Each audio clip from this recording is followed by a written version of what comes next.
25th July 2000 Paris ஏர்போர்ட்லேருந்து New York போக ஒரு flight ready ஆகிட்டு இருக்கு. இதில் பைலட்ஸ் அண்ட் க்ரூவோட சேர்த்து மொத்தம் 109 பயணிகள் இருக்காங்க.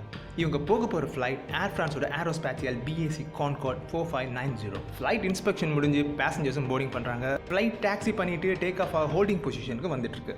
இதுதான் இந்த கான்கார்ட் ஃப்ளைட்டோட கடைசி பயணமாகவும் இருக்க போகுது.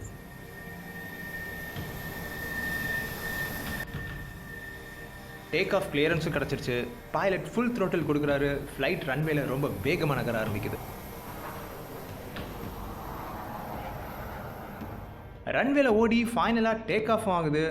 ஆனால் நார்மலாக இல்லை, விங்ஸில் ஃபயரோட டேக் ஆஃப் ஆகி 2 நிமிஷத்துக்குள்ளேயே இந்த ஃப்ளைட் தரையில் மோதி விபத்துக்குள்ளாது. 109 பயணிகளும் இறந்து போயிடுறாங்க. அப்புறமா அந்த ஃப்ளைட்டோட பிளாக் பாக்ஸில் ரொம்பவே ஷாக்கிங்கான இன்ஃபர்மேஷன்ஸ் நமக்கு கிடைக்குது. இந்த ஆக்சிடென்ட்டோட ஃபுல் ரிப்போர்ட் இந்த வீடியோட டிஸ்கிரிப்ஷனில் இருக்குது, மறக்காம செக் பண்ணுங்கள். இந்த மாதிரி ஃப்ளைட் கிராஷ் இன்வெஸ்டிகேஷனுக்கு மறக்காம சப்ஸ்கிரைப் பண்ணிக்கோங்க.